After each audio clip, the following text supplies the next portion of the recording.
Di antara kuasa Allah Subhanahu wa taala, yang ini menjadi sifat Allah, bahwa Allah mengeluarkan sesuatu yang hidup dari sesuatu yang mati. Dan sebaliknya Allah juga mengeluarkan sesuatu yang mati dari sesuatu yang hidup. Allah berfirman, tukhrijul hayya minal mayyit wa tukhrijul mayyita minal hayy. Engkau mengeluarkan sesuatu yang hidup dari yang mati, dan engkau mengeluarkan sesuatu yang mati dari yang hidup. Kalau misalnya kita ditanya, sebutkan contoh Allah mengeluarkan sesuatu yang hidup dari yang mati. Contohnya apa, Pak? Meninggal dunia. Maksudnya gimana? Manusia dari hidup jadi mati. Mengeluarkan sesuatu yang hidup dari sesuatu yang mati. Contohnya apa? Biji tumbuh. Biji itu mati, kemudian tumbuh jadi hidup. Kalau mengeluarkan sesuatu yang mati dari yang hidup, mengeluarkan kotoran atau telur dari ayam gitu ya. Masya Allah. Baik, kita kalau ngasih contoh seperti ini kayaknya kembali kepada ilmu biologi, Pak. Padahal sebenarnya ayat ini tidak berbicara tentang itu. Dalam tafsir Ibnu Katsir rahimahullah, beliau menyebutkan cakupan yang lebih luas. Apa yang dimaksud mengeluarkan sesuatu yang hidup dari yang mati, mengeluarkan sesuatu yang mati dari yang hidup? Kata beliau adalah Allah Subhanahu wa taala mengeluarkan orang yang mukmin dari orang kafir, dan Allah mengeluarkan orang kafir dari orang yang beriman. Sehingga ada orang muslim mukmin, bahkan dia seorang nabi, orang yang taat kepada Allah, sementara dia terlahir dari keluarga yang kafir. Dan sebaliknya, ada di antara hamba Allah yang saleh, bahkan dia seorang nabi, tapi dia memiliki keturunan hamba yang kafir. Ada yang dikeluarkan dari kafir punya keturunan mukmin, dan ada yang dikeluarkan dari mukmin punya keturunan kafir. Contoh dalam sejarah seperti ini cukup banyak. Berarti kalau yang mukmin dari yang kafir, contohnya siapa? Nabi Ibrahim alaihissalam. Beliau memiliki seorang bapak yang disebutkan dalam Al-Quran namanya Azar. Wa idh qala Ibrahimu li abihi Azara atattakhidhu asnaman aliha. Ingatlah ketika Ibrahim mengatakan kepada ayahnya yang bernama Azar, atattakhidhu asnaman aliha, apakah kamu akan menjadikan berhala-berhala sebagai Tuhan? Sehingga ayahnya Ibrahim penyembah berhala, dia kafir. Tapi putranya menjadi imamut tauhid, imam dalam masalah tauhid. Allah keluarkan dari keluarga yang kafir keturunan yang beriman. Sebaliknya, ada orang mukmin yang melahirkan keturunan yang kafir. Contohnya siapa? Siapa, Pak? Nabi Nuh alaihissalam. Putranya dia kafir. Sampai pada saat putranya ini diajak oleh Nabi Nuh untuk naik perahu. Ya bunayyarkam ma'ana. Wahai putraku, ayo naik bersama kami. Qala, putranya ini menolak. Padahal apa susahnya untuk naik ke perahu? Cuman Allah Subhanahu wa taala haramkan siapapun yang tidak beriman nggak boleh naik perahu. Sehingga ketika Nabi Nuh alaihissalam membuat perahu, lalu muncul air di kampung itu dari berbagai macam penjuru. Tapi mereka orang-orang kafir tidak berbondong-bondong untuk meminta Nabi Nuh agar diizinkan masuk ke dalam perahu. Mereka justru lebih memilih akan berlindung ke gunung. Sehingga anaknya, karena dia kafir, maka atas keinginan pribadinya dengan kekufurannya, dia nggak mau. Gengsi dong, saya harus naik ke perahu bapak, sementara kita beda agama. Qala sa'awi ila jabalin ya'simuni minal ma'. Aku akan berlindung ke gunung sehingga saya tidak kena air. Maka dijawab oleh Nuh, qala la asima lakumul yaum min amrillah. Kamu tidak ada yang bisa melindungi dari keputusan Allah, dari ketetapan Allah bagi kalian. untuk saat ini. Wahala bainahumal mauju fakana minal mughraqin. Akhirnya diterpa dengan ombak, kemudian anaknya Nabi Nuh ini tenggelam. Sehingga terlahir dari seorang ayah yang mukmin, bahkan seorang nabi keturunan yang kafir. Itulah kuasa Allah Subhanahu wa taala.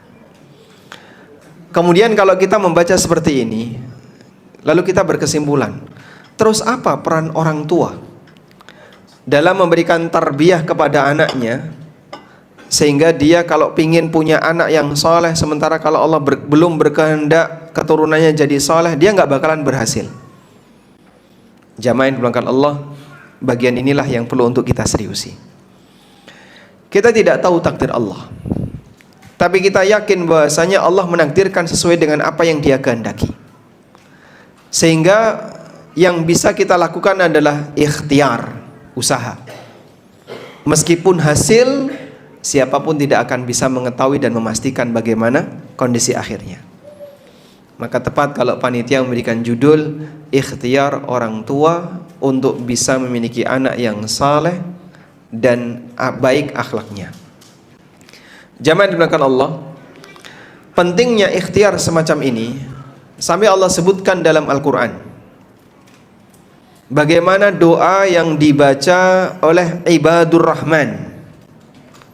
Doa ibadur Rahman ada di surat apa? Cerita tentang ibadur Rahman ada di surat apa? Surat apa Pak? Coba ada yang bisa jawab. Surat? Cerita tentang ibadur Rahman, sifat-sifat ibadur Rahman ada di surat apa? Surat Al-Furqan. Salah satu di antara doa yang diajarkan oleh Allah adalah doanya ibadur Rahman. Walladzina yaquluna rabbana hab lana min azwajina wa dzurriyyatina qurrata a'yun waj'alna lil muttaqina imama.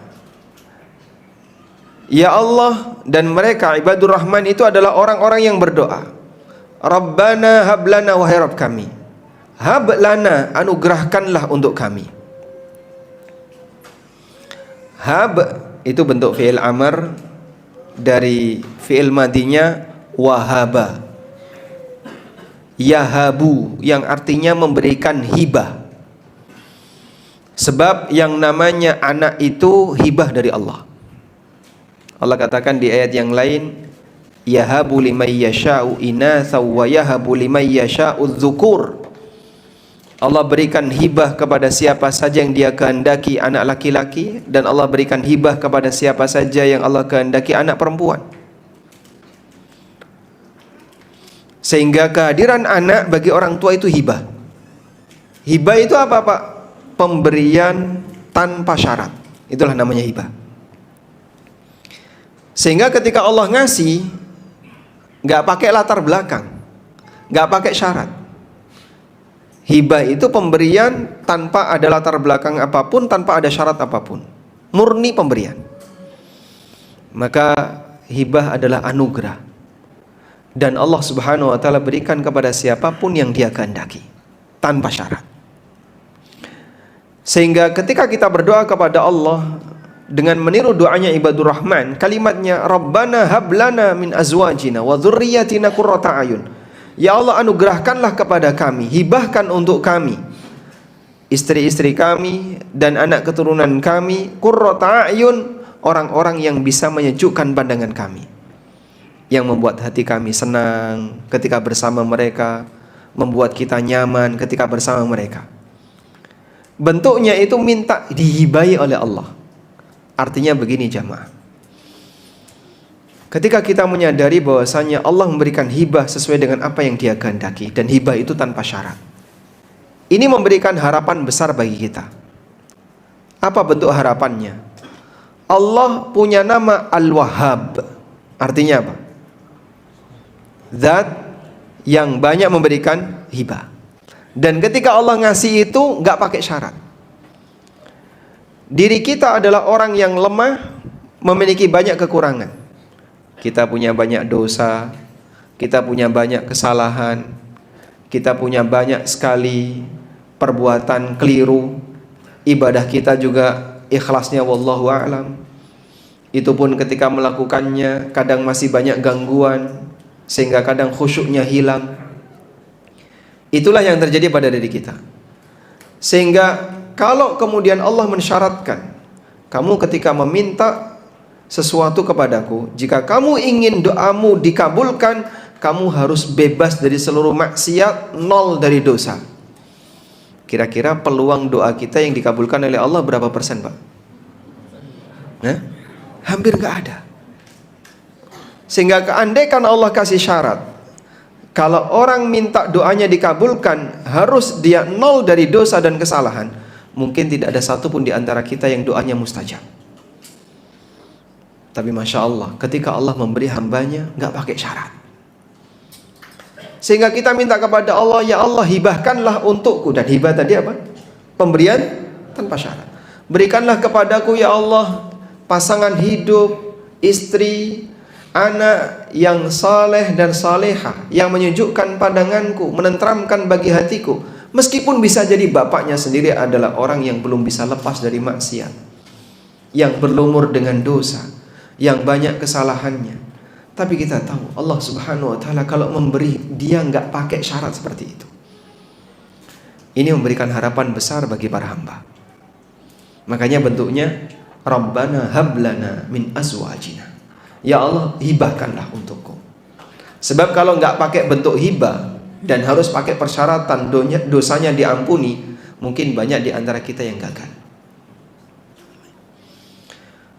Waj'alna lil muttaqina imama, dan jadikanlah kami ini lil muttaqina imama, imam bagi orang-orang yang bertakwa.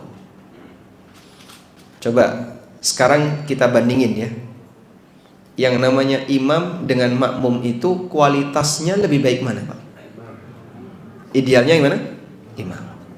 Idealnya yang namanya imam kualitasnya itu lebih baik daripada makmum. Maka kalau dalam sholat, imam itu secara fisik dia harus bisa lebih sempurna pelaksanaannya dibandingkan makmum. Sehingga kalau ada imam yang secara fisik pelaksanaannya kurang sempurna dari makmum, misal ya, imamnya nggak bisa berdiri sehingga sholatnya sambil duduk, atau imamnya sakit nggak bisa duduk sehingga sholatnya sambil berbaring, maka makruh seperti ini jadi imam. Karena secara fisik dia tidak lebih sempurna dibandingkan sholatnya makmum yang bisa berdiri. Meskipun ada pengecualian ketika imam itu adalah satu-satunya orang yang paling berhak, sehingga dia meskipun dalam posisi sakit berhak jadi imam walaupun makmumnya berdiri, seperti yang terjadi pada siapa? Rasulullah SAW ketika beliau sakit. Tapi kaidah umum yang namanya imam harus bisa lebih baik daripada makmum, termasuk bacaan Qur'annya, termasuk fikihnya dalam memahami sholat dan seterusnya. Makanya urutannya Nabi SAW menyebutkan yang paling berat jadi imam siapa? Ya ummukum akra'ukum li kitabillah. Yang paling berat jadi imam adalah yang paling banyak hafalan Qur'annya. Kalau kemudian kualitas hafalan Qur'annya sama, maka urutan berikutnya adalah a'lamukum bis sunnah, yang paling ngerti tentang sunnah, paling ngerti tentang fikih sholat. Kalau urutannya sama, yang paling duluan masuk Islam. Jika masuk Islamnya sama, yang paling duluan hijrah. Kalau hijrahnya sama, akbarukum sinnan, yang paling tua usianya. Urutan senioritas tua itu ditaruh di paling belakang. Karena belum tentu yang namanya senior itu lebih unggul dalam masalah kesempurnaan ibadah sholat. Makanya ditaruh oleh Nabi SAW sebagai kriteria paling ujung, paling belakang. Baik, intinya bahwa yang namanya imam itu seharusnya lebih sempurna dibandingkan makmum. Sekarang kalau ada doa kayak gini, waj'alna lil muttaqina imama, jadikanlah kami imam bagi orang yang bertakwa. Berarti kalau makmumnya bertakwa, imamnya gimana, Pak? Lebih bertakwa dibandingkan makmum. Sekarang kalau kita minta kepada Allah, ya Allah, jadikanlah aku sebagai hamba-Mu yang menjadi imam bagi orang yang bertakwa. Coba ente ngaca dulu, ente ini bertakwa enggak?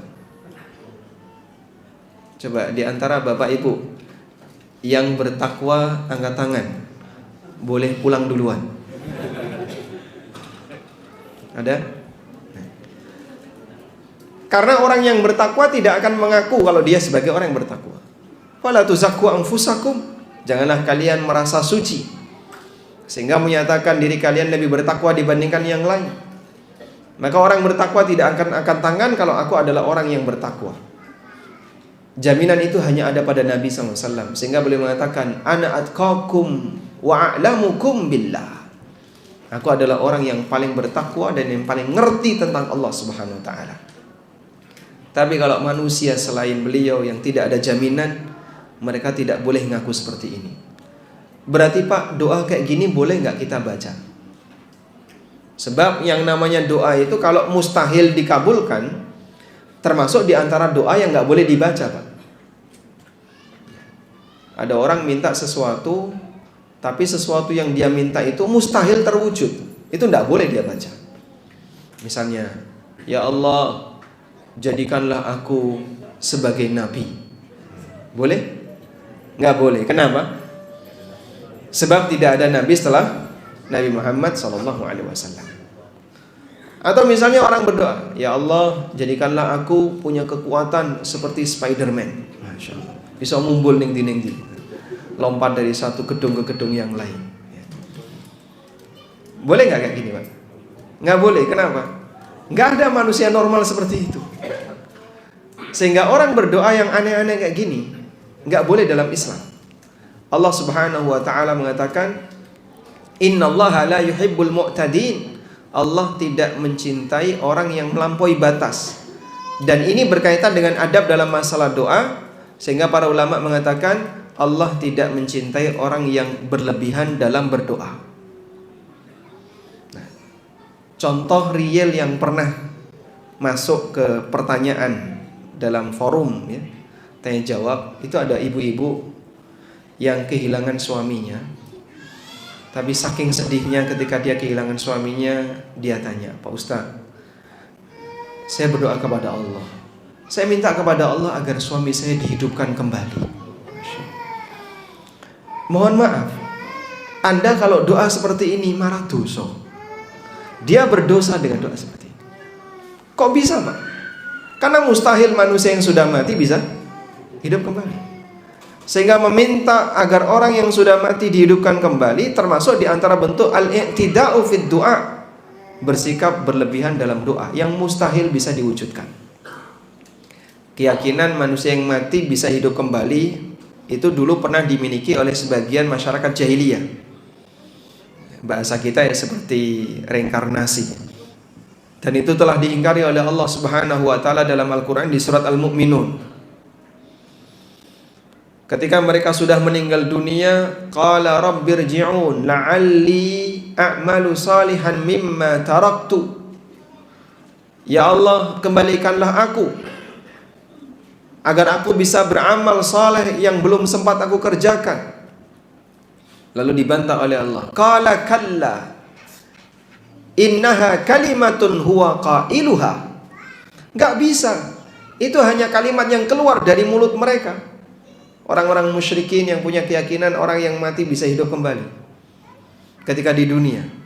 Wa min waraihim barzakhun ila yaumi yub'atsun. Di belakang mereka ada barzakh, yaitu alam kubur sampai hari kiamat. Sehingga enggak mungkin orang yang mati bisa hidup kembali.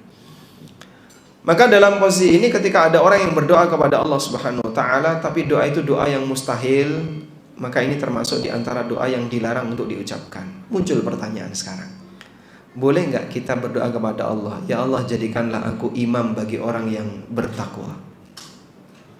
Boleh nggak, Pak? Boleh. Berarti pede dong kita nih. Sudah siap jadi orang bertakwa, Pak? Siap, Pak. Kalau cuman siap, siap. Cuman apa yang harus dilakukan? Wallahu a'lam. Masih jauh antara panggang dengan api. Baik. Sekarang coba kita lihat tafsir yang disampaikan oleh Imam Mujahid. Tafsir Imam Mujahid ini dikutip oleh Ibnu Qayyim rahimahullahu taala. Beliau mengatakan, qala Mujahid, ij'alna mu'tammina bil muttaqin muqtaddina bihim. Kata Mujahid, makna dari ayat waja'alna lil muttaqina imama, maksudnya adalah ij'alna mu'tammina bil muttaqin. Jadikanlah kami ya Allah hamba-hambamu yang bisa bermakmum kepada orang-orang yang bertakwa sebelumnya. Al-muqtaddina bihim, yang bisa mengikuti dan meniru orang-orang bertakwa sebelumnya. Baik, coba kita perhatikan ya. Mujahid itu menafsirkan ayat ini dengan metode terbalik. Mungkin sebagian orang menyangka demikian.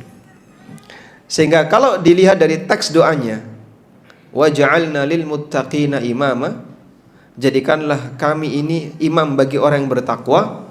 Tapi oleh Mujahid, jadikanlah kami ini makmumnya orang bertakwa. Tafsirnya Mujahid apa? Jadikanlah kami makmumnya orang yang bertakwa. Loh Pak, permintaannya jadi imam kok malah ditafsirkan jadi makmum, itu gimana? Coba kita lihat, lalu dikomentari oleh Ibnu Qayyim rahimahullah. Ibnu Qayyim mengatakan, wa hadza min tamami fahmi Mujahidin rahimahullah. Dan ini bagian dari kesempurnaan pemahaman Mujahid. Beliau ahli tafsir, muridnya siapa? Mujahid itu muridnya siapa? Ibnu Abbas radhiyallahu anhuma. Dan beliau pernah mengatakan, aradtul Qur'ana 'ala Ibni Abbasi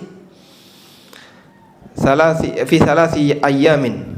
Aku setoran Quran kepada Ibnu Abbas setiap 3 hari sekali. Dan wa'akifu fi kulli ayatin, dan aku berhenti dalam setiap ayat.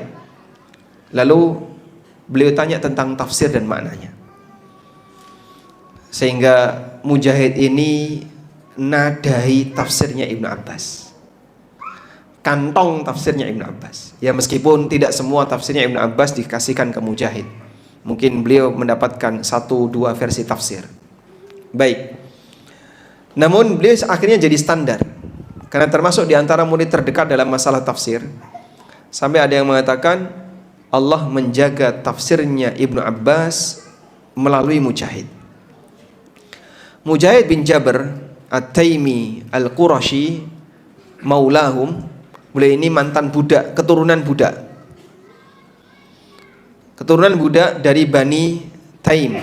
Dan Bani Taim baninya Abu Bakar As-Siddiq radhiyallahu anhu. Sehingga karena beliau ini jalur nasabnya pernah ada yang jadi budak, maka Mujahid bin Jabr bukan termasuk orang yang punya nasab yang mentereng, punya nasab yang hebat. Tidak sebagaimana Ibnu Abbas, Ahlul Bait, dari kalangan Bani Hashim, alim, punya posisi di masyarakat, diakui keilmuannya dan seterusnya. Dari sisi nasab, Masya Allah.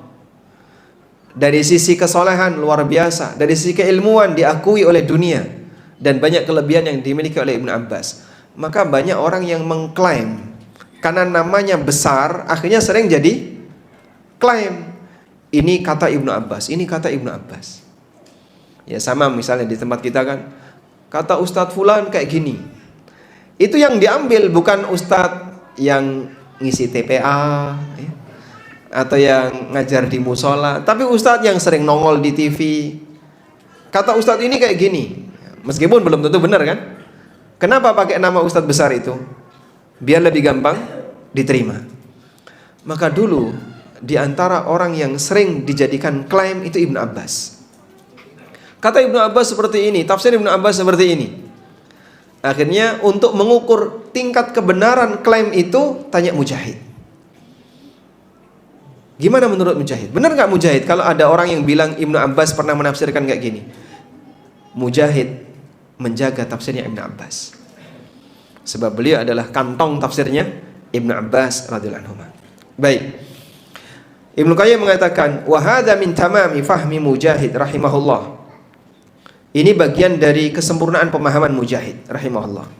Fa innahu la yakunu ar-rajulu imaman lil muttaqin hatta ya'tamma bil muttaqina. Karena seseorang tidak mungkin bisa jadi imam bagi orang yang bertakwa sampai dia makmum, sampai dia menjadi makmum bagi orang bertakwa sebelumnya. Sehingga ada estafet. Orang yang bertakwa makmumnya mengikuti orang bertakwa generasi sebelumnya, dan generasi ini mengikuti generasi sebelumnya, orang bertakwa sebelumnya, dan terus seperti itu sampai pada sahabat, sampai Rasulullah SAW. Sehingga jalur takwa itu jalur yang punya sanad. Takwamu takwa yang kayak gimana? Saya meniru takwanya Rasulullah SAW. Dan Rasulullah mengajarkan takwa beliau kepada para sahabat. Sahabat mengajarkannya kepada tabi'in. Terus seperti itu ditiru oleh generasi, dari satu generasi ke generasi sampai generasi yang hidup saat ini, dan nanti akan ditiru oleh generasi bawahnya. Sehingga di sini hakikatnya kita berdoa kepada Allah, ya Allah, jadikanlah aku hambamu yang bisa mengikuti salafus saleh, para pendahulu-pendahulu yang baik, di kalangan para tabi'in, tabi'in, termasuk bahkan di kalangan para sahabat, agar aku bisa menjadi orang yang bertakwa, yang menjadi panutan bagi generasi di bawahku. Sebab yang namanya umat itu dia runut dari atas sampai bawah, jalur agamanya sama. Siapa yang mengikuti atasnya dalam kebaikan, maka dia akan sampai kepada para sahabat. Fanabbaha Mujahidun, lalu kata Ibnu Qayyim rahimahullah, orang tidak akan bisa menjadi imam bagi orang yang bertakwa sampai dia bermakmum kepada orang bertakwa sebelumnya. Fanabbaha Mujahidun ala hadzal wajhi alladhi yanaluna bihi hadzal matlub. Sehingga Mujahid menyebutkan sisi pertimbangan di mana orang bisa mendapatkan apa yang dia inginkan, yaitu jadi imam bagi orang yang bertakwa. Wa huwa iqtida'uhum bis salafil muttaqina min qablihim, dengan mengikuti para ulama pendahulu yang bertakwa sebelum mereka. Fayaj'aluhumullahu a'immatan lil muttaqin, sehingga Allah jadikan mereka sebagai imam bagi orang yang bertakwa mim ba'dihim, untuk generasi setelahnya. Maka kalau bapaknya saja misalnya nggak ngerti tentang prinsip beragama yang benar, dia belum punya komitmen untuk mengikuti para pendahulu-pendahulu yang saleh, bagaimana dia bisa menjadi imam bagi para keturunannya dalam masalah kebaikan? Baik, makanya kaum muslimin yang kami hormati, leluhur itu dihormati. Leluhur dihormati. Dan dalam urusan agama, leluhur kita, leluhur agama yang tertinggi adalah Rasulullah SAW. Murid-murid beliau adalah tahapan berikutnya. Maka ketika kita bicara agama, kepada siapa kau ikuti? Kita jawab, leluhur agama kita. Siapa leluhur agama kamu? Rasulullah SAW dan para sahabat beliau, sebagaimana yang diminta oleh Nabi SAW, alaikum bisunnati wa sunnatil khulafa'ir rasyidin al-mahdiyyin min ba'di. Fayaj'aluhumullahu a'immatan lil muttaqina min ba'dihim, sehingga Allah jadikan mereka sebagai imam bagi orang yang bertakwa generasi setelahnya. Wa hadza min ahsanil fahmi fil Qur'an, dan ini bagian dari kesempurnaan pemahaman terhadap Al-Qur'an, wa altafihi, dan yang paling detail dalam pembahasannya, laisa min babil qalbi fi syai'in, bukan karena tafsirnya kebalik. Yang tadi ya, kita mungkin akan mengatakan, Mujahid kok nafsirnya kayak gitu, apa nggak kebalik? Lalu kata Ibnu Qayyim, itu bukan kebalik. Karena seorang hamba tidak mungkin bisa menjadi imam bagi orang yang bertakwa sampai dia mengikuti orang bertakwa sebelumnya. Faman itamma bi ahli sunnati qablahum, maka siapa yang berusaha untuk bermakmum kepada ahlu sunnah generasi sebelum mereka, itamma bihi man ba'dahum wa man ma'ah, maka generasi setelahnya akan mengikutinya. Masya Allah. Allah Subhanahu wa ta'ala berikan keistimewaan bagi orang yang komitmen dengan ahlus sunnah, mengikuti generasi atasnya, maka Allah akan jadikan dia sebagai imam di keluarganya sesuai dengan tingkatan keilmuan yang mereka punya. Dan subhanallah, realita itu bisa kita lihat di lapangan. Perhatian para bapak yang sudah kenal ngaji sunnah, sudah kenal tentang akidah yang lurus, tauhid yang benar, ternyata jauh berbeda dengan perhatian orang tua yang sama sekali nggak tersentuh dengan agama. Maka kalau sekarang ada data yang mencengangkan bahwa Indonesia itu menduduki peringkat ketiga sebagai negara yang fatherless, keluarga tanpa bapak. Kemana bapaknya? Mancing. Jadi hanya ibu yang memikirkan pendidikan anaknya, besok mau disekolahkan di mana, terus nanti bagaimana persiapan pelajarannya dan seterusnya. Rata-rata bapak tidak terlibat. Dan itu dominan yang terjadi disebabkan karena mereka tidak kenal Islam.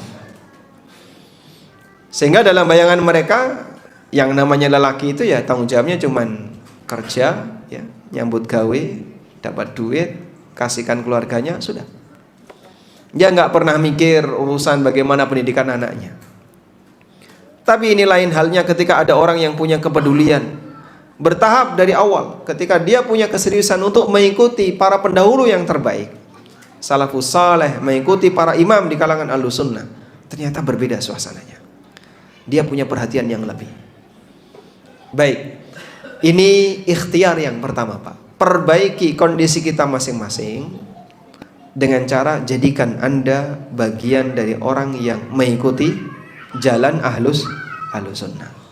Sebab itulah perwujudan dari doa kita, waj'alna lil muttaqina imama. Jadikanlah kami imam bagi orang-orang yang bertakwa.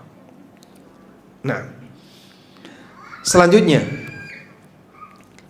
dalam Al-Quran Allah kasih motivasi bahwa keluarga yang baik itu nantinya bisa saling menolong untuk bisa masuk surga ke tingkatan yang lebih tinggi. Keluarga yang baik nantinya bisa saling membantu agar menarik anggota keluarganya yang lain untuk menempati surga ke tingkat yang lebih tinggi. Allah berfirman, "Walladzina amanu wattaba'athum dzurriyyatuhum biimanin alhaqna bihim dzurriyyatahum wa ma alatnahum min amalihim min syai'." Orang-orang yang beriman, wattaba'athum dzurriyyatuhum biimanin, dan diikuti oleh anak keturunan mereka dalam iman. Bapaknya beriman, lalu kemudian anak keturunannya juga beriman. Janji Allah Subhanahu wa taala, alhaqna bihim dzurriyyatahum, maka kami akan kumpulkan mereka bersama anak keturunan mereka. Wa ma alatnahum min amalihim min syai', dan kami sama sekali tidak mengurangi amal mereka sedikit pun. Sehingga di sini ini ada di surat At-Tur ayat 21. Allah kasih janji dalam lingkaran keluarga yang baik, mereka dikumpulkan oleh Allah Subhanahu wa taala di surga. Baik, lalu muncul pertanyaan, Pak, yang namanya satu keluarga itu kan kadang tingkat takwa dan imannya berbeda.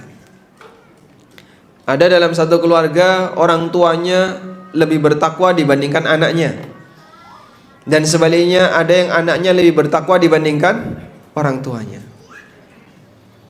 Nah, kalau kemudian tingkat takwanya berbeda, berarti kira-kira derajat surganya satu tingkatan atau beda, Pak? Beda. Yang lebih bertakwa akan bisa mendapatkan derajat surga lebih tinggi dibandingkan yang kurang bertakwa. Itu kaidah umum yang kita pahami.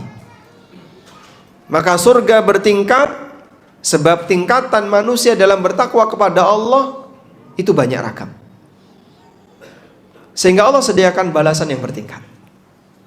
Terus bagaimana kita memahami ayat ini? Allah mengumpulkan antara orang tua dengan anaknya di surga, sementara bisa jadi tingkatan mereka berbeda. Ada dua kemungkinan. Kemungkinan yang pertama, orang yang berada di surga yang lebih tinggi ditaruh oleh Allah Ta'ala ke surga yang lebih rendah karena ada anaknya di bawah.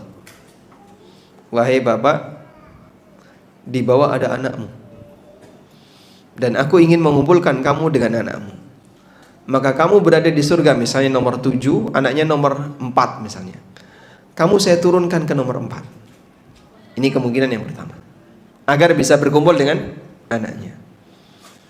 Kemungkinan yang kedua, orang yang berada di surga lebih rendah dinaikkan ke tingkatan yang lebih tinggi. Sehingga misalnya bapaknya berada di bawah, anaknya di atas. Anaknya hafidz Quran, sudah gitu kuliah di kampus Islam, kemudian beliau banyak mengajar, pekerjaannya isinya cuma agama. Baik, sementara bapaknya dulu pernah terjebak dalam riba, belum lagi leasing belum kelar, KPR masih panjang, ditambah lagi aneka kemaksiatan yang dia lakukan. Tapi dia punya harapan anaknya lebih baik daripada bapaknya. Sudah? Bahkan dulu waktu SMA pernah main klenik misalnya, dolanan jimat, dan aneka perbuatan yang nyerempet kesyirikan. Baik. Lalu kemudian bapaknya masuk surga sesuai dengan apa yang Allah kehendaki, tapi dia di bawah. Sudah? Anaknya diturunin, bapakmu ada di bawah, ya. Atau ini sebaliknya, wahai bapak, kamu berada di bawah, anakmu di atas, maka dinaikkan. Ini kemungkinan yang kedua. Baik, dari dua kemungkinan ini, mana yang akan terjadi? Pertama atau kedua? Kedua. Enggak, yang pertama. Kedua. Kenapa yang kedua? Apa dalilnya kalau yang kedua? Apa dalilnya kalau yang kedua? Allah tidak mendolimi hambanya. Masya Allah, dapat hadiah. Dalilnya di lanjutan ayat, wa ma'alatnahum min amalihim min syai'. Dan kami tidak mengurangi amal mereka sedikit pun. Kalau yang berada di atas diturunkan, berarti yang terjadi apa, Pak? Mengurangi. Seharusnya kan dia punya hak lebih tinggi. Dan mengurangi itu kedoliman. Bedakan ya. Ada suara yang keluar. Perbuatan Allah itu ada yang adil dan satu lagi pasangannya. Sebentar. Misalnya begini. Ada orang setelah dihisab, dia berhak untuk mendapatkan surga dari hasil hisab, surga nomor 2. Tapi oleh Allah ditaruh ke surga nomor 5. Itu adil atau bukan? Adil atau bukan, Pak? Adil bukan? Adil. Adil atau bukan? Jawabannya tidak adil. Tapi apa ini? Dolim. Mana mungkin Allah dolim? Dia seharusnya dapat surga nomor 5, tapi dia dikasih surga nomor 7. Itu adil atau bukan? Bukan. Terus kalau nggak adil gimana, Pak? Ini yang disebut dengan fadl. Fadl itu apa? Adil plus. Adil wa zaid. Lebih dari sebatas adil. Menyikapi dengan sikap fadl adalah memberikan yang lebih dari sebatas haknya. Itulah fadl. Dan memberikan lebih dari sebatas hak itu memberikan kelebihan, karunia. Dan Allah Subhanahu wa taala, "Dzalika fadlullahi yu'tihi may yasha." Itulah fadlullah yang diberikan kepada siapa saja yang dia kehendaki. Kita dengerin adzan Isya dulu ya. Baik. Kita dengarkan adzan Isya dulu. Insyaallah kita lanjutkan setelah ini.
Allahumma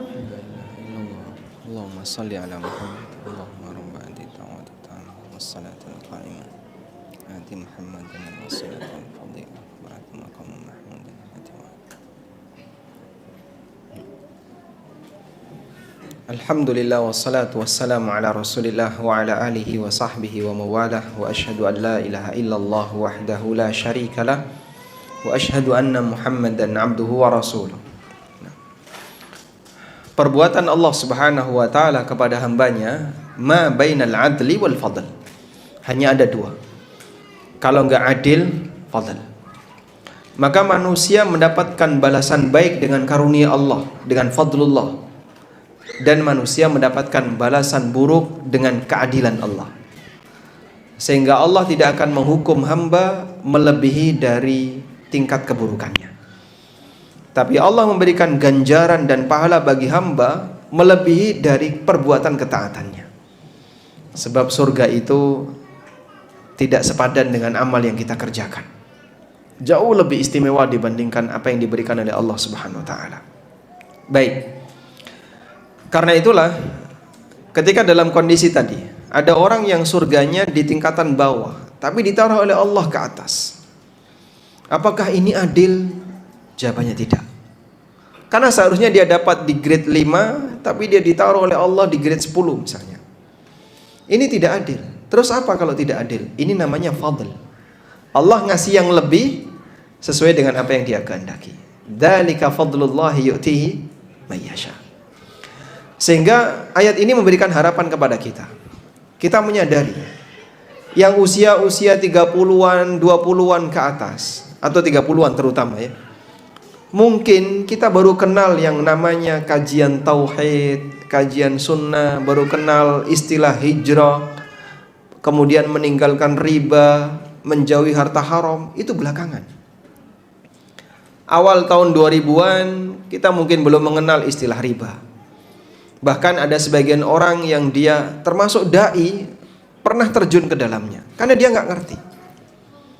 Mungkin dulu di antara kita ada yang pernah bermain dengan aneka perbuatan kesyirikan. Ada di antara kita yang pernah bermain aneka perdukunan. Kita berlumur dengan banyak maksiat. Kita punya sejarah yang mungkin lebih kelam dibandingkan anak kita. Maka kita punya harapan. Semoga anakku tidak sebagaimana bapaknya. Lembaran ini kita usahakan lebih bersih dibandingkan bapaknya. Taruh itu anak di pesantren yang sama sekali tidak pernah mengajarkan penyimpangan baik dalam akidah la ilaha illallah maupun dalam syahadat Muhammadur Rasulullah. Penyimpangan dalam masalah tauhid dan akidah maupun penyimpangan dalam masalah sunnah. Lawannya adalah bid'ah. Kita buat dia lebih bersih. Semoga anakku lebih bersih. Dengan harapan ketika dia dalam posisi lebih bersih, semoga kamu surganya lebih tinggi dibandingkan bapakmu. Nanti bisa narik bapakmu ke atas. Itu investasi jemaah. Sebab Allah Subhanahu wa taala menjadikan kebahagiaan hamba ketika di surga mereka disatukan kembali dalam kenikmatan. Karena kalau kemudian ada orang itu mendapatkan kenikmatan di saat yang sama dia mendengar suasana tersiksa anak keturunannya atau orang tuanya, nggak bakalan bisa maksimal. Di depan bapak ibu ya, ada aneka makanan yang lezat, yang nikmat di rumah, insyaallah. Ada sate, soto. Jenengan suka apa, Pak? Respok gudeg ya, maksudnya. Ya. Tiba-tiba dapat WA dari anaknya di pondok, Pak, awak waras arto telas. Anaknya sehat tapi duitnya habis. Sekarang saya lagi puasa karena nggak punya duit. Di depan Anda makanan yang enak.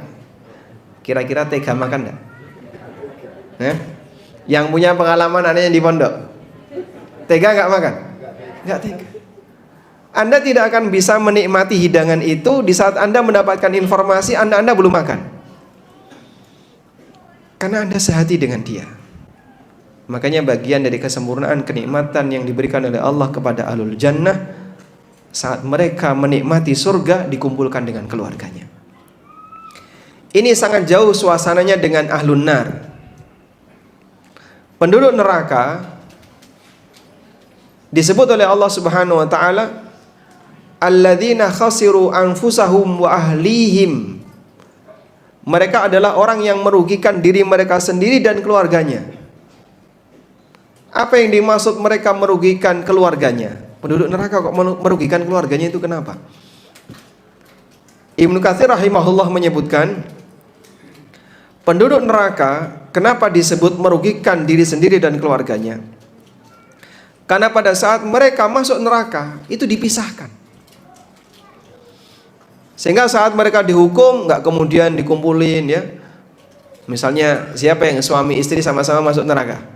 Yang disebutkan dalam Al-Quran, Abu Lahab, yang dikatakan oleh Allah, wa mur'atuhu hammalatal hatab.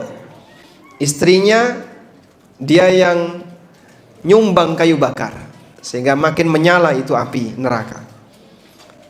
Terus Pak, gimana besok Pak? Apakah Abu Lahab sama Ummu Jamil, istrinya, dikumpulin di neraka? Terus mereka membuat keluarga di neraka? Tidak demikian. Dan banyak di antara anak-anaknya Abu Lahab yang dia mati kafir, sebagaimana bapaknya.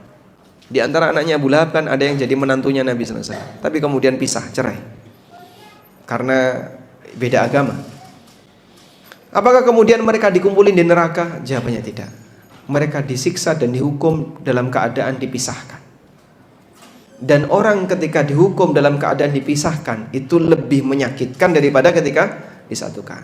Misalnya tawanan di tempat A, ketemu tawanan di tempat B, keluarga Pak, Masya Allah, ketika ketemu meskipun sama-sama masih ditawan, sama-sama di penjara, itu bisa ada rasa bahagia, yang penting ketemu. Sehingga yang seperti ini tidak terjadi pada ahlun nar. Baik, karena itu ayat ini memberikan harapan besar ya. Ketika kita punya peran dalam memberikan pendidikan kepada anak, kita harapkan agar mereka bisa jauh lebih tinggi surganya dibandingkan orang tua. Semoga nantinya bisa menyeret kita menarik kita ke surga yang lebih tinggi. Baik, selanjutnya bagian akhir. Ini kaitannya dengan masalah, terus apakah kita harus mengarahkan anak kita semuanya jadi ustadz? Sehingga nanti kira-kira bayangannya 10 tahun ke depan populasi ustadz meningkat. Nggak ada salahnya kan ya? Masya Allah. Coba kebutuhan seperti ini masih banyak Pak. Masih banyak masjid yang berharap, coba di sini ada kajian biar nanti jamaahnya makin rame, mereka punya rasa cinta kepada masjid. Masjid itu menjadi hidup karena suasana ilmiah, sehingga jamaahnya punya punya tempat untuk bertanya dalam masalah agama, punya tempat untuk kemudian mengadukan masalahnya. Jadi hidup ketika ada orang yang punya kemampuan dari si ilmiah. Baik, terus apakah harus seperti itu? Sehingga kalau kita punya harapan anak kita jauh lebih tinggi dibandingkan kita surganya, apakah kemudian kita menyiapkan anak itu untuk jadi ustadz semuanya? Sekarang coba kita lihat keterangan Ibnu Qayyim. Ini keterangan yang beliau sampaikan dalam kitab Tuhfatul Maudud, kitab yang khusus membahas tentang tarbiyatul aulad, tentang pendidikan anak mulai dari lahir sampai besar. Kata beliau, wa mimma yanbaghi ayyu'tamada halas sabi, dan di antara yang perlu untuk diperhatikan adalah halas sabi, kondisi anak. Wa ma huwa musta'iddun lahu minal a'mal, dan passion yang disenangi oleh anak. Jadi begini, Allah ciptakan manusia itu memiliki potensi yang beragam. Dengan keberagaman potensi itulah terjadi apa Pak? Dinamika kehidupan. Sehingga antara satu dengan yang lain saling membutuhkan. Digambarkan oleh Nabi SAW dalam hadis riwayat Bukhari, an-nasu ma'adin, manusia itu seperti barang tambang. Dan barang tambang itu berkelas. Ada yang mahal sekali, ada yang di bawahnya, dan seterusnya. Ada golongan A, golongan B, golongan C. Tapi untuk membangun sebuah bangunan, semuanya dibutuhkan. Kan tidak mungkin ya, orang nguruk rumahnya pakai tanah emas, kan tidak mungkin. Dia butuh tanah uruk, dia butuh batu bata, dia butuh semen. Maka antara satu yang dengan yang lainnya saling membutuhkan. Sehingga dalam sebuah kegiatan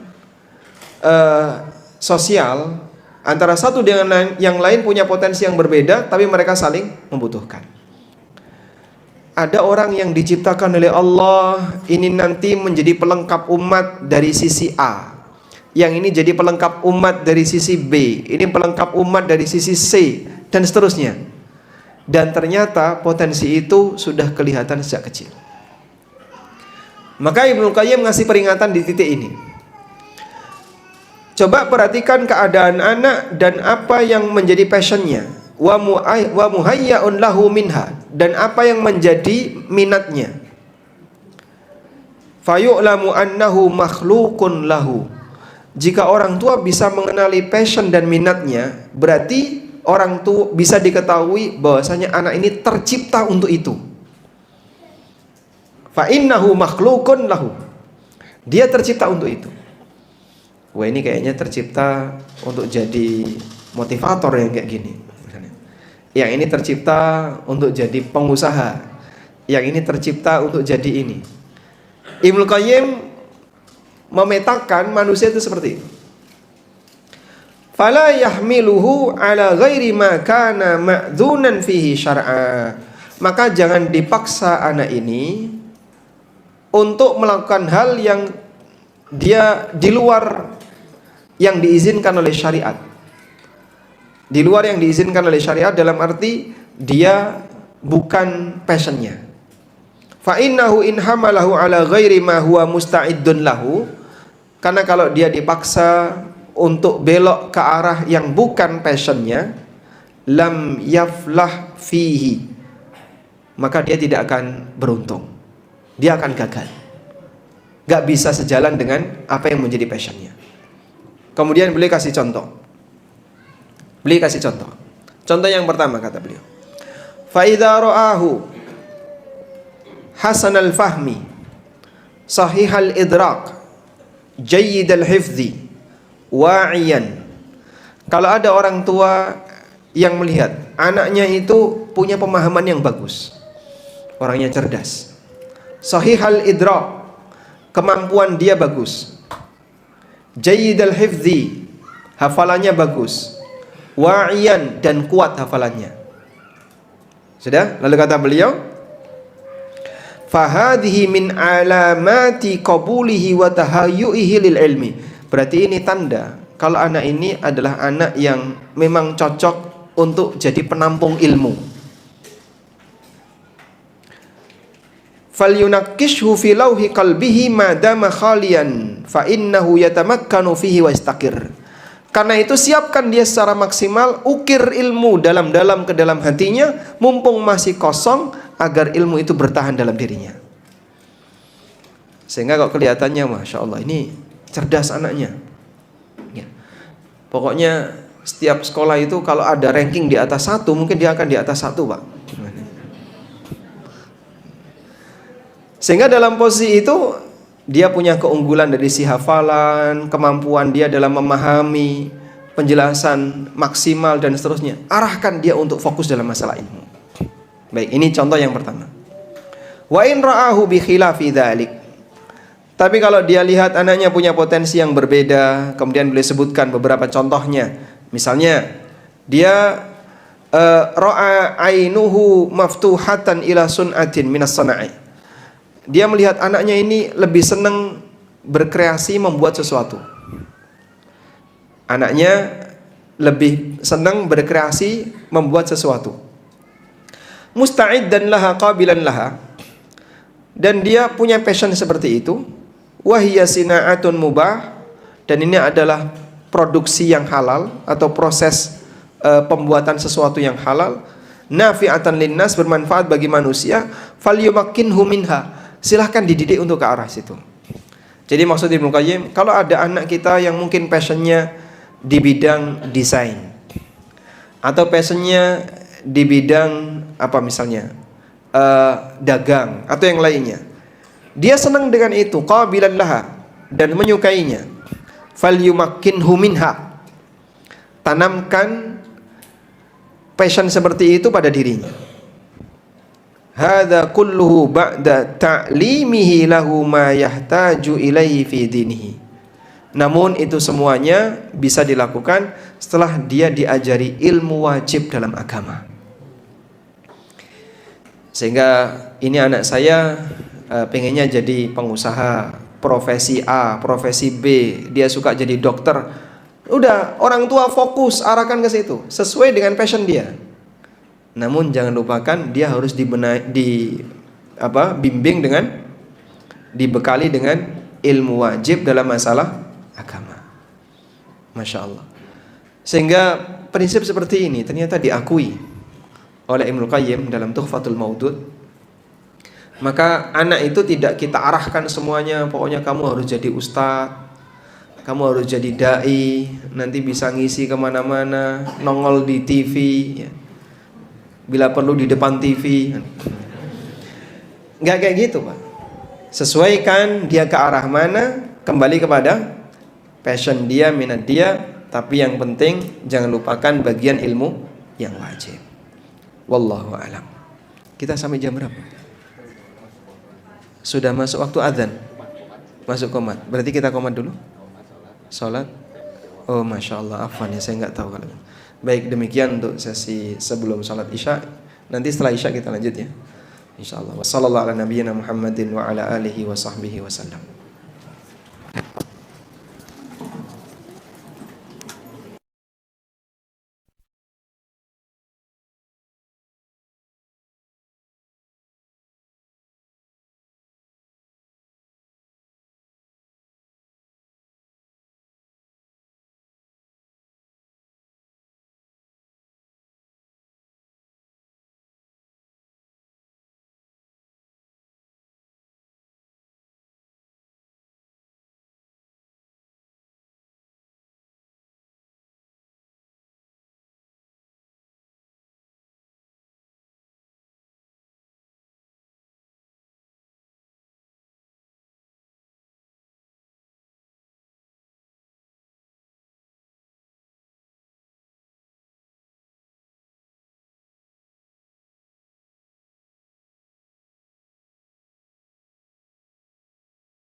Assalamualaikum warahmatullahi wabarakatuh. Ada yang menanyakan saat berkaitan dengan korelasi tentang Allah Subhanahu wa taala, wahai orang beriman, jagalah dirimu dan anak keluargamu dari api neraka. Ali bin Abi Thalib menafsirkan adalah adibuhum mu'alimuhum, berikan pendidikan adab dan ilmu lainnya. Tentang tadi ketakwaan dan ikhtiar kita membentuk anak yang soleh gitu ya, dan juga melihat sebagaimana perkataan Ibnu Qayyim bahwa kita juga harus melihat potensi anak, passionnya kemana gitu ya, talentnya kemana. Nah ini bagaimana ketika pendidikan itu dikembalikan kepada hukum asalnya adalah pada pundak orang tua masing-masing. Nah menerapkan kurikulum di rumah seperti apa dalam pembagian porsi antara membangun nilai ketakwaan yang menjadi modal dasar dia untuk menjadi alas ataupun dasar untuk menggali potensinya. Mungkin tadi dikatakan tidak semua menjadi seorang alim gitu yang tampil menjadi seorang tadi yang menyampaikan di mimbar-mimbar. Nah itu seperti apa? Terlebih lagi dengan tantangan hari ini secara fakta bahwa gangguan-gangguan pendidikan itu sangat besar ya, dengan maraknya penyimpangan orientasi seksual dan sebagainya, baik yang ada di lingkungan dan sebagainya, dan tontonan-tontonan. Ini seperti apa batas minimal ideal seorang orang tua itu bisa meraih tema kajian yaitu ikhtiar menuntut takwa. Itu saja. Waalaikumsalam warahmatullahi wabarakatuh. Alhamdulillah wassalatu wassalamu ala Rasulillah wa ala alihi wa sahbihi wa mawalah. Wa asyhadu an la ilaha illallah wahdahu la syarikalah. Wa asyhadu anna Muhammadan abduhu wa rasuluh sallallahu alaihi wa ala alihi wa sahbihi wa man tabi'ahum bi ihsanin ila yaumiddin. Bagian dari tanggung jawab yang Allah perintahkan bagi para orang tua, qu anfusakum wa ahlikum nara wa quduhan nas wal hijarah. Jagalah diri kalian dan keluarga kalian dari api neraka. Yang ditafsirkan oleh Ali bin Abi Thalib, menjaga diri dan keluarga dari api neraka adalah allimuhum wa addibuhum. Ajarkanlah ilmu kepada mereka dan ajarkanlah adab kepada mereka. Kalau kemudian kita bertanya seperti apa batasan yang perlu dipahami oleh orang tua untuk menyeimbangkan antara memperhatikan passion dengan pendidikan agama bagi anak-anaknya.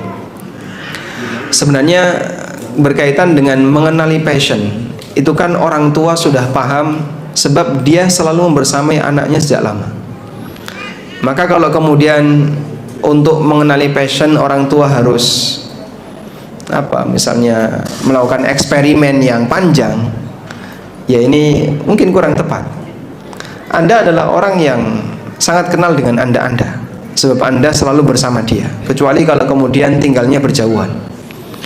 Makanya ketika Allah Subhanahu wa taala membandingkan bagaimana kondisi Yahudi mengenal Nabi Muhammad sallallahu alaihi wasallam, Allah mengatakan bahwa mereka mengenal Nabi kama ya'rifuna abna'ahum, sebagaimana mereka mengenal anak-anaknya. Karena standarnya orang tua itu sangat mengenal anaknya. Maka Yahudi sangat mengenal Nabi Muhammad SAW sebagaimana orang tua mengenal anaknya. Sehingga untuk sebatas memahami passion anak, itu orang tua tidak perlu untuk melakukan tes psikologi atau kemudian dia eksperimen dalam waktu yang lama sementara anaknya sudah di usia 20 tahun ke atas. Ini telat, Pak. Berarti selama ini Anda kurang menyelami bagaimana kondisi anak. Kita karena sudah membersamai mereka dalam waktu lama, seharusnya sudah punya kesimpulan. Di usia 16 tahun, 17 tahun, seharusnya kita sudah punya kesimpulan. Oh, anak saya memang cocoknya di bagian ini. Baik. Selanjutnya, setelah kita mengenali passion anak dan minat dia, minat dan bakatnya, prinsipnya adalah begini, bahwa kita tidak tahu anak ini nanti mau jadi apa. Kita nggak tahu masa depan dia. Cuman yang bisa kita lakukan adalah dengan indikator yang ada, kita akan arahkan sesuai dengan indikator yang kita pahami, agar apa yang dia jalani sesuai dengan tujuan dia diciptakan oleh Allah. Berarti dia hadir di muka bumi ini ternyata mau diciptakan sebagai pelengkap dalam urusan bisnis, pelengkap dalam urusan produksi hal tertentu. Allah penuhi kebutuhan manusia yang lain dengan hadirnya anak ini dalam urusan A, dalam urusan B. Sebab dia diciptakan untuk itu. Maka orang tua arahkan dia ke sana. Nah, pendidikan agamanya dalam porsi jangan sampai ilmu wajib dia nggak tahu. Ketika tanggung jawab Anda sudah menyampaikan bagian itu, insya Allah orang tua sudah dianggap telah menunaikan kewajiban dia, memenuhi perintah Allah, ku anfusakum wa ahlikum nar. Dan ilmu wajib itu mencakup apa yang menjadi kewajiban dia dalam agama dan apa yang harus dia hindari dalam agama. Sebab isi agama itu kan perintah dan larangan, baik yang sifatnya wajib, sunnah, yang bentuknya perintah, dan yang larangan adalah haram dan makruh. Kita perkenalkan bagian itu, berarti dia sudah memiliki ilmu wajib. Baik, bagaimana Pak kurikulumnya? Mungkin Anda tidak bisa menguasai semuanya, butuh tangan orang lain yang terlibat. Tapi yang paling utama adalah pengenalan tentang akidah yang lurus. Jangan sampai dia memiliki tahayul dan khurafat. Orang Jawa itu kan menanamkan tahayul sejak bayi, sehingga anak kecil itu ditanamkan tentang masalah hari sial, kemudian hitungan-hitungan, itu sejak kecil dia. Kamu jangan keluar, kenapa? Ini Selasa Kliwon. Kamu kalau mau melakukan perjalanan Selasa Kliwon, awas bahaya. Ini kamu jangan melakukan kayak gini, kenapa? Jumat Pahing. Jadi dia kaitkan kayak gitu, dan menanamkan itu sejak kecil sampai dia bawa sampai besar. Generasi usia 60-an, 50-an ke atas, dan dia sangat menghormati dan memuliakan budaya, itu sangat menghargai yang kayak gini. Sehingga sampai mau nikah saja itu kalau nggak pakai pitungan Pak, nggak mantep. Karena dia menanamkan akidah sejak kecil. Coba kita buat yang sama, tanamkan akidah bertawakal kepada Allah, kemudian akidah tentang keyakinan bahwa Allah satu-satunya yang menciptakan, memberi rizki dan seterusnya kepada anak kita sejak kecil. Dan itu dibuat sering, selalu mengingatkan dia akan kalimat Masya Allah ketika melihat sesuatu yang bagus, yang mengherankan, yang menakjubkan. Biar dia kesemuanya kembalikan kepada Allah, atau mengucapkan insya Allah saat merencanakan sesuatu, atau mengucapkan bismillah ketika hendak memulai sesuatu. Contoh penanaman itu yang mungkin sering kita lakukan. Kurikulum berikutnya adalah meskipun ya kalau detailnya barangkali kita tidak bisa menyampaikan, tapi Pak saya nggak ngerti Pak kalau suruh mensyarah kitab tauhid, ya mungkin kita belum kelasnya. Apalagi suruh mensyarah usulus salasah, wah berat itu ya. Anda bisa bawa itu ke forum pengajian, dan mungkin anak juga nggak paham. Dan bisa jadi bukan seperti itu pendidikan yang kita berikan ke anak secara dalam praktek sehari di rumah, bukan dengan membacakan kitab gitu ya. Kalau bisa demikian itu bagus, tapi nggak semua orang tua punya kemampuan demikian. Baik, selanjutnya adalah pendidikan dalam masalah sholat. Penekanan ini penting, terutama ketika Anda punya anak laki-laki bisa diajak berjamaah. Lalu anak perempuan dia diberi batas waktu. Kamu memang tidak wajib ke masjid, sehingga ayah izinkan untuk sholat di rumah bersama ibu, tapi batas waktunya di sini maksimal bangun subuh nggak boleh lebih dari jam 5, atau dengan batas waktu yang lain. Yang kurang lebih kita berikan penekanan biar dia juga tetap memperhatikan ketertiban masalah sholat meskipun dia sholat di rumah. Masalah adab bergabung dengan orang tuanya. Bagaimana cara orang tua makan ditiru oleh anaknya, sehingga tampilkan cara makan yang ideal di hadapan mereka. Maka adab makan orang tua harus ngerti sebelum anaknya. Dan masih banyak yang lain yang tentu sebenarnya ini kalau dibuat kurikulum ya kita nggak bisa tuliskan Pak ya. Tapi prinsipnya urutannya adalah minal aham fal aham. Dari yang paling urgent untuk disampaikan adalah masalah akidah, penanaman ideologi. kemudian turunannya ibadah yang paling utama, lalu turunannya lagi, sebisa yang kita jangkau. Wallahu a'lam. Nah, cuman faktor eksternal sangat mengancam. Penyimpangan seksual, masya Allah. Dan itu tidak hanya terjadi ketika berada di luar, bahkan sampai di dalam pesantren potensi itu ada. Kasus seperti ini ya cukup banyak.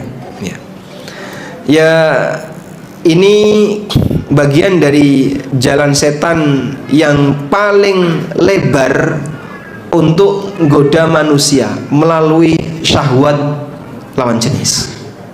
Ya. Terus gimana Pak yang kayak gini Pak? Sebenarnya usaha yang kita lakukan sudah bagus, menjauhkan anak dari tontonan yang nggak benar.